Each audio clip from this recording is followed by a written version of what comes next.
Salam Bapak Ibu Saudara kasih. Siap belajar firman Tuhan pagi hari ini? Puji nama Tuhan. Saya juga mengucapkan selamat Hari Kartini ya.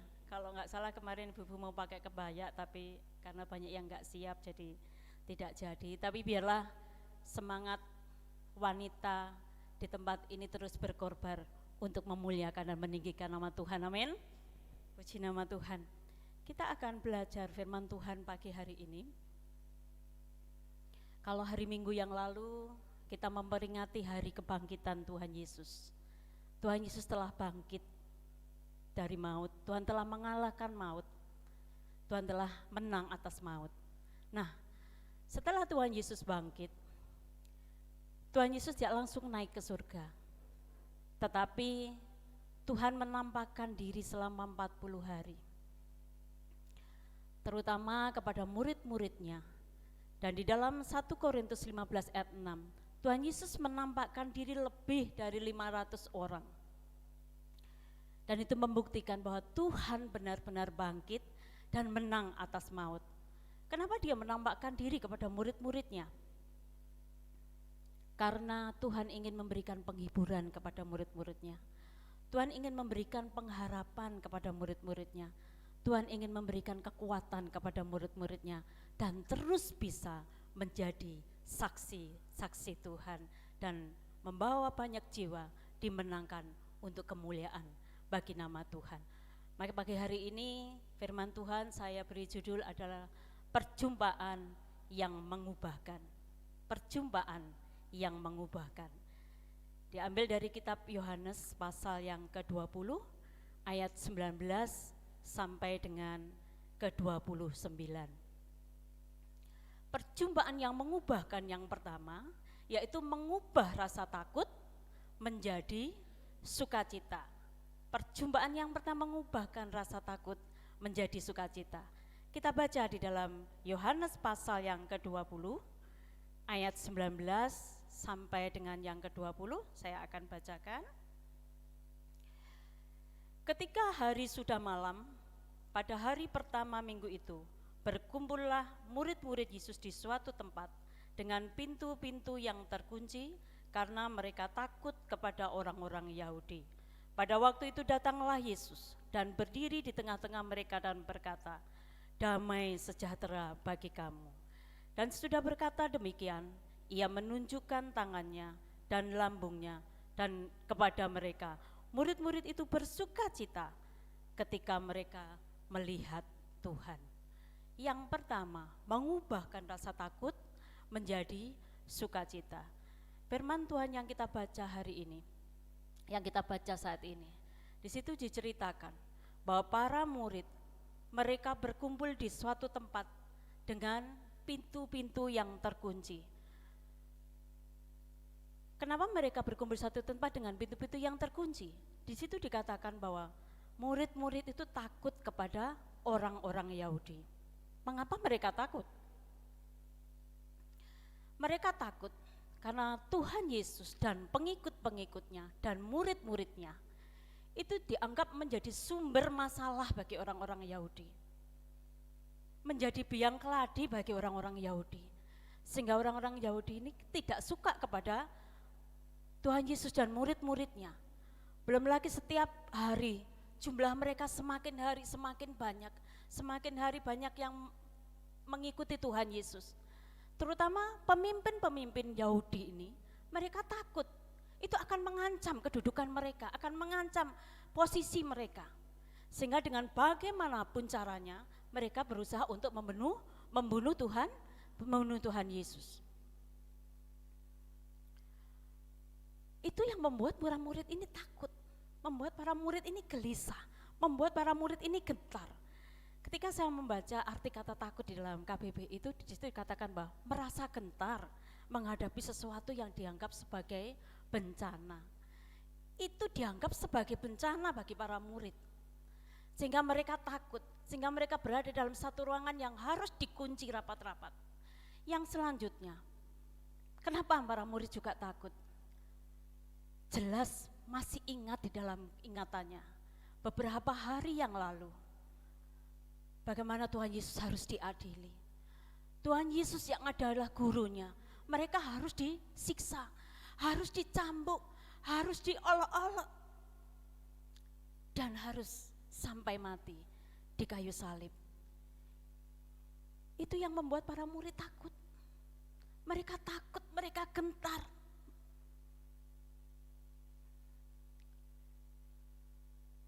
Mereka gelisah dan khawatir akan kehidupan yang selanjutnya.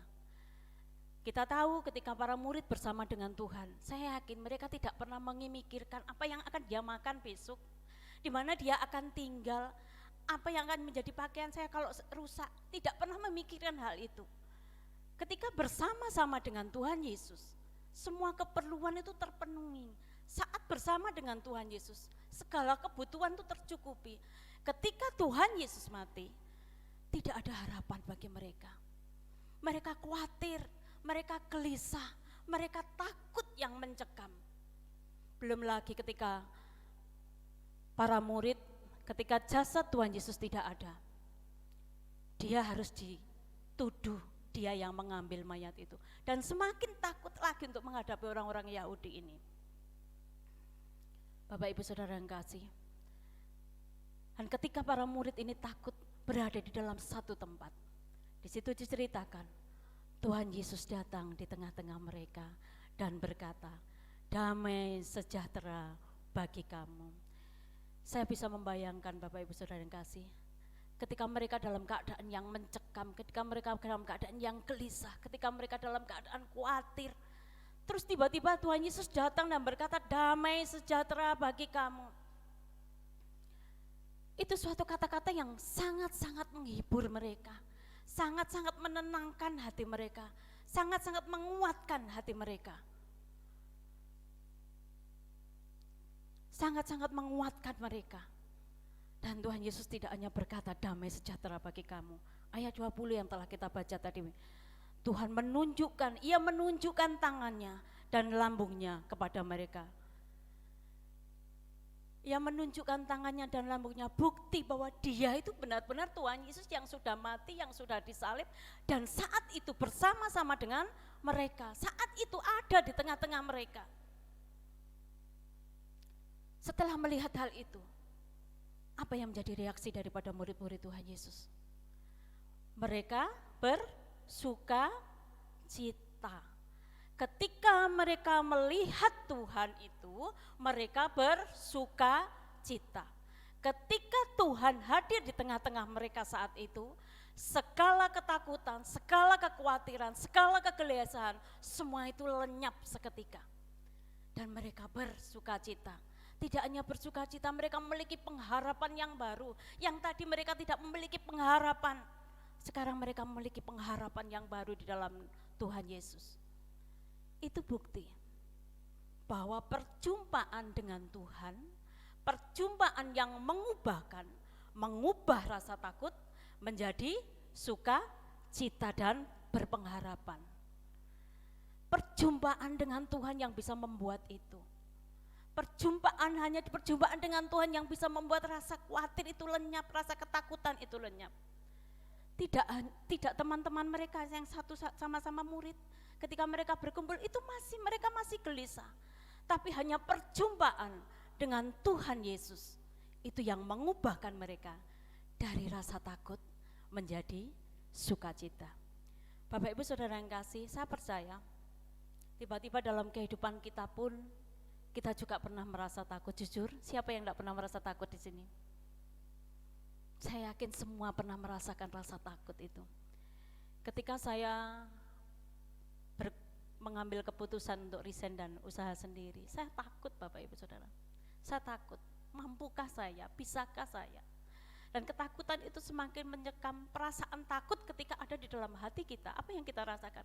Takut itu seperti mengikat kita, membuat kita tuh tidak bisa bergerak apa-apa gitu loh. Makanya digambarkan mereka juga berada dalam satu tempat yang terkunci.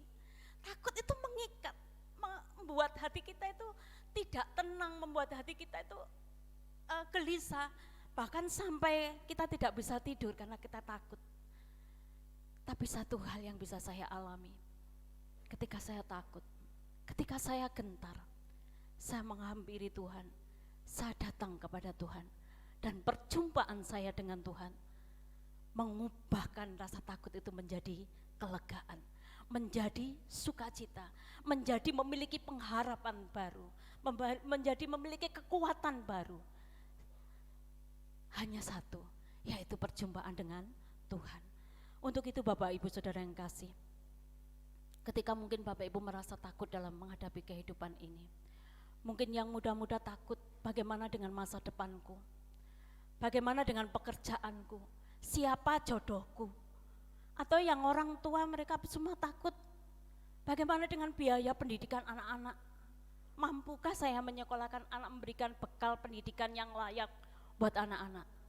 Sedangkan kita tahu biaya pendidikan semakin hari juga semakin mahal. Mungkin kita takut bagaimana dengan pergaulan anak-anak kita, karena kita tidak selalu bisa bersama-sama dengan anak-anak. Bagaimana dengan masa depan anak-anak kita? Ataupun mungkin kita berpikir, kita yang sudah usia lanjut mungkin berpikir bagaimana dengan kehidupan masa tua kita. Kita menjadi takut ketika memikirkan semuanya itu. Tapi satu hal Bapak Ibu yang menjadi kebenaran pagi hari ini, alami perjumpaan dengan Tuhan Yesus. Dan Tuhan akan mengubahkan rasa takut, rasa gelisah, rasa khawatir menjadi sukacita. Dan kita memiliki pengharapan yang baru, amin. Amin. Saudaraku yang kasih, yang selanjutnya, yang kedua, perjumpaan dengan Tuhan mengubahkan ragu-ragu menjadi yakin dan percaya. Kita baca ayat selanjutnya. Saya mulai ayat 24. Tetapi Thomas, seorang dari ke-12 murid itu yang disebut Didimus, tidak ada bersama-sama mereka ketika Yesus datang ke situ. Maka kata murid-murid yang lain itu kepadanya, kami telah melihat Tuhan. Tetapi Thomas berkata kepada mereka, sebelum aku melihat bekas paku pada tangannya, dan sebelum aku mencucukkan jariku ke dalam bekas paku itu, dan mencucukkan tanganku dalam lambungnya, sekali-kali aku tidak akan percaya. 8 hari kemudian murid-murid Yesus berada kembali dalam rumah itu dan Thomas bersama-sama dengan mereka. Sementara pintu-pintu terkunci, Yesus datang dan ia berdiri di tengah-tengah mereka dan berkata, damai sejahtera bagi kamu. Kemudian ia berkata kepada Thomas, taruhlah jarimu di sini dan lihatlah tanganku. Ulurkanlah tanganmu dan cucukkan ke dalam lambungku, dan jangan engkau tidak percaya lagi, melainkan percayalah. Di ayat 28, Thomas menjawab dia, ya Tuhanku, ya Allahku. Yang kedua, perjumpaan yang mengubahkan, mengubah ragu-ragu menjadi percaya dan yakin. Dalam perikop ini disebutkan salah satu nama dari murid Tuhan Yesus. Siapa dia? Yaitu Thomas. Siapa sih Thomas itu? Thomas adalah salah satu murid Tuhan Yesus, dan Thomas itu adalah orang yang setia kepada Tuhan. Thomas itu juga orang yang suka merenungkan firman Tuhan. Ketika dia tidak tahu, dia juga bertanya. Thomas juga seorang yang jujur. Kalau dia tidak mengerti firman Tuhan, dia bertanya kepada Tuhan. Thomas juga seorang yang beriman sungguh-sungguh kepada Tuhan Yesus. Pada waktu Tuhan Yesus berada di Betania, pada waktu Lazarus dibangkitkan, apa yang dikatakan Thomas? Dia berkata kepada teman-teman yang lain, mari kita pergi juga untuk mati bersama-sama dengan dia.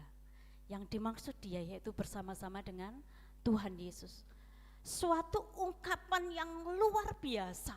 Dia menyatakan mau mati bersama-sama dengan Tuhan Yesus. Itu merupakan suatu bukti tindakan bahwa Thomas adalah murid yang sungguh-sungguh mencintai Tuhan Yesus. Saya tidak mengatakan kalau murid-murid yang lain tidak mengasihi Tuhan Yesus, tapi saya ingin menyoroti Thomas ini. Ini bukti tindakan bahwa dia adalah orang yang mengasihi Tuhan Yesus. Karena dia begitu mengasihi Tuhan, Karena dia begitu mengasihi Tuhan. Ketika Tuhan Yesus mati dan disalibkan, dia begitu kecewa. Dia sangat kecewa sekali. Maka di ayat yang tadi kita baca, pada waktu di sebelumnya itu Tuhan menampakkan diri kepada murid-murid, Thomas tidak ada bersama-sama dengan mereka. Kemana dia? Dia harus menyendiri, dia harus merenung sendiri karena dia saking kecewanya itu tadi. Dan pada waktu Thomas ini Tuhan Yesus meninggalkan, Tuhan Yesus mati di kayu salib itu, Thomas itu begitu kecewa. Thomas tidak ingat perkataan Tuhan bahwa dia akan mati, dia akan disiksa, dan pada hari yang ketiga dia akan bangkit. Kekecewaan itu menutup Thomas dan membuat imannya Thomas yang tadi mengembara, yang tadi begitu mengasihi Tuhan. Thomas berkata apa? Ketika murid-murid yang lain berkata, aku telah melihat Tuhan. Jawaban Thomas apa? Aku sekali-kali tidak akan percaya. Sebelum aku melihat sendiri, sebelum aku mencucukkan tanganku ke dalam bekas paku itu, aku tidak akan percaya. Aku sekali-kali tidak akan percaya. Thomas menjadi ragu-ragu. Iman Thomas menjadi semu. Iman Thomas menjadi bias. Tidak yakin bahwa Tuhan adalah Tuhan yang berkuasa, bahwa Yesus bukan manusia tapi dia adalah Tuhan. Dan bangkit pada hari yang ketiga. Thomas menjadi ragu-ragu. Yang selanjutnya, Thomas tidak hanya menjadi ragu-ragu. Dia mengatakan hal itu karena dia ingin juga mengalami perjumpaan dengan Tuhan secara pribadi. Dia tidak hanya mau mengenal Tuhan, mengalami perjumpaan dengan Tuhan hanya sebatas kata orang, kata teman-temannya, tidak. Tapi Thomas ingin mengalami perjumpaan secara pribadi dengan Tuhan. Thomas ingin melihat sendiri dengan Tuhan, ingin bertemu sendiri dengan Tuhan. Dan dalam Ayub 42 ayat kelima, firman Tuhan mengatakan, hanya dari kata orang saja aku mendengar tentang engkau, tetapi sekarang mataku sendiri memandang engkau. Ayub juga merasakan perjumpaan dengan Tuhan. Bukan dengan kata orang. Kalau Tuhan tuh mampu menolong, kalau Tuhan tuh Tuhan yang berkuasa, kalau Tuhan tuh Tuhan yang baik. Tapi dia melihat dengan mata kepala sendiri, memandang Tuhan dengan mata kepala sendiri. Bertemu Tuhan sendiri. Dan Thomas juga ingin mengalami hal yang sama. Di tengah keraguan-raguannya, di tengah kecemasannya, di tengah kebimbangannya, dia punya satu komitmen. Dia ingin mengalami perjumpaan Tuhan, dengan sendiri, tidak melalui kata orang. Tapi dia ingin mengalami perjumpaan Tuhan, dengan melihatnya dengan sendiri. Nah, ketika 8 hari kemudian, murid-murid juga berkumpul di situ dan Thomas juga berada di situ. Kalau di pertemuan yang lain Thomas tidak ada bersama-sama dengan dia, tapi Thomas saat itu bersama-sama dengan murid-murid yang lain. Tuhan Yesus datang kepada murid-murid itu, tetap dalam pintu-pintu yang terkunci. Tuhan datang dan mengatakan, damai sejahtera bagi kamu. Tapi tidak hanya itu yang Tuhan katakan. Dia langsung berkata kepada Thomas. Kemudian ia berkata kepada Thomas, taruhlah jarimu di sini dan lihatlah tanganku. Ulurkanlah tanganmu dan cucukkan ke dalam lambungku. Dan jangan engkau tidak percaya lagi, melainkan percayalah.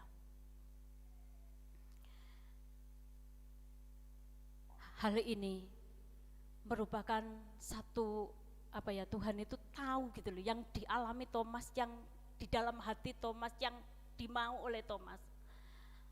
Thomas tuh tidak mau, dia hanya melihat yang dikatakan orang lain, dia tidak mau. Tapi dia ingin melihat Tuhan secara pribadi. Dan Tuhan hadir dan langsung berkata langsung juga kepada Thomas, berkata sesuai dengan yang dibutuhkan oleh Thomas.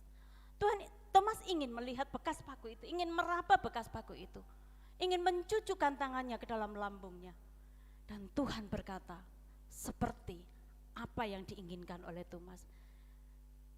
Kita membayangkan kira-kira apa yang terjadi dengan Thomas ya. Pasti Thomas ini terheran-heran, dia kaget, dia heran, dia ini berarti tuh Tuhan, dia bukan manusia biasa yang mati dan diceritakan dia bangkit tetapi tidak ada bukti, tapi Tuhan Yesus benar-benar bangkit. Dan reaksi Thomas dikatakan di ayat 28, dia yang mulanya ragu-ragu, dia berkata, ya Tuhanku dan Allahku. Ketika mengatakan ya Tuhanku, Thomas ini mengakui bahwa Yesus itu adalah benar-benar Allah yang sudah bangkit daripada kematian, yang sudah menang daripada maut. Dan ketika Thomas mengatakan ya Allahku, ungkapan memuliakan Tuhan, yang mengatakan bahwa Yesus adalah Tuhan yang dahsyat, Tuhan yang punya kuasa, Tuhan yang luar biasa. Bapak Ibu Saudara yang kekasih, dari sini kita tahu bahwa perjumpaan dengan Tuhan mengubahkan Thomas yang tadinya ragu-ragu dan bimbang, yang imannya menjadi semu, yang imannya menjadi setengah-setengah. Saat ini Thomas bisa berkata bahwa dialah adalah Tuhan yang benar-benar sudah bangkit. Dia benar-benar Allah yang telah mengalahkan maut. Dan dia juga mengakui bahwa Tuhan Yesus adalah Tuhan yang berkuasa. Itulah perjumpaan yang mengubahkan dari ragu-ragu menjadi yakin dan percaya dan memuliakan nama Tuhan.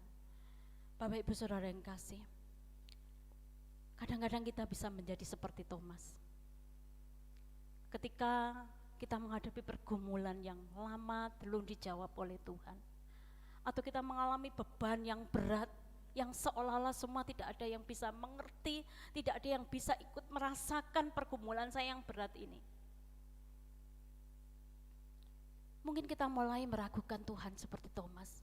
Kita mulai meragukan kuasa Tuhan. Kita mulai meragukan kasih Tuhan. Tapi pagi hari ini Bapak Ibu Saudara yang kasih, kebenaran ini menyatakan perjumpaan dengan Tuhan itu akan mengubahkan rasa ragu-ragu itu menjadi yakin dan percaya dan memuliakan Tuhan. Untuk itu ketika Bapak Ibu mengalami beban yang berat, ketika Bapak Ibu mengalami kegelisahan, kegentaran di dalam menghadapi kehidupan ini, alami perjumpaan dengan Tuhan secara pribadi, lepas pribadi. Kita datang kepada Tuhan, kita menjumpai Tuhan, kita menemui Tuhan, dan perjumpaan pribadi itu seperti firman Tuhan katakan akan mengubahkan rasa takut, rasa ragu-ragu itu kita menjadi yakin dan percaya kepada Tuhan. Perjumpaan dengan Tuhan secara pribadi membuat kita itu semakin yakin, iman kita kembali dikuatkan bahwa Tuhan adalah Tuhan yang mampu menjawab segala pergumulan kita. Seperti Thomas, Tuhan menjawab seperti yang dibutuhkan Thomas. Thomas tidak butuh yang lain, tapi dia butuh bukti bahwa Tuhan itu telah bangkit dan Tuhan menyatakan tepat apa yang seperti diminta oleh Thomas. Bapak Ibu Saudara yang kasih, bila kita mau mengalami perjumpaan pribadi dengan Tuhan, dan perjumpaan pribadi dengan Tuhan itu akan melenyapkan segala keraguan kita, dan kita bisa mengakui Engkau Yesus Allah yang berkuasa, yang sanggup menolong saya sesuai dengan waktu Tuhan. Karena waktu Tuhan adalah waktu yang terbaik bagi kita. Dan setelah kita ditolong oleh Tuhan, kita bisa memuliakan nama Tuhan, kita bisa menceritakan perbuatan Tuhan, kita bisa bersaksi memuliakan nama Tuhan karena Tuhan begitu baik dalam kehidupan saya. Bukan hanya kita mendengar kata orang, tapi karena kita mengalami perjumpaan pribadi dengan Tuhan. Amin Bapak Ibu Saudara yang kasih. Itulah kebenaran firman Tuhan pagi hari ini. Bila kita ketika dalam kehidupan ini dan kita merasakan takut, kita merasakan khawatir, kita merasakan gentar di dalam menghadapi kehidupan ini, dan kita mulai meragukan Tuhan, kita mulai meragukan kuasa Tuhan, kita mulai meragukan pertolongan Tuhan. Satu hal kuncinya, alami perjumpaan pribadi dengan Tuhan. maka kuasa kasih Tuhan, maka pertolongan Tuhan, karya Tuhan, mujizat Tuhan, Tuhan akan nyatakan di dalam setiap kehidupan kita. Amin. Bapak Ibu Saudara yang kasih, sekali lagi alami perjumpaan dengan Tuhan, dan perjumpaan dengan Tuhan akan mengubahkan kita dari yang takut, dari yang khawatir, dari yang ragu-ragu, menjadi berpengharapan di dalam Tuhan. Puji Tuhan, Tuhan Yesus memberkati. Saya mengundang tim musik untuk maju ke depan. Saya mengundang Bapak Ibu Saudara juga untuk bangkit berdiri.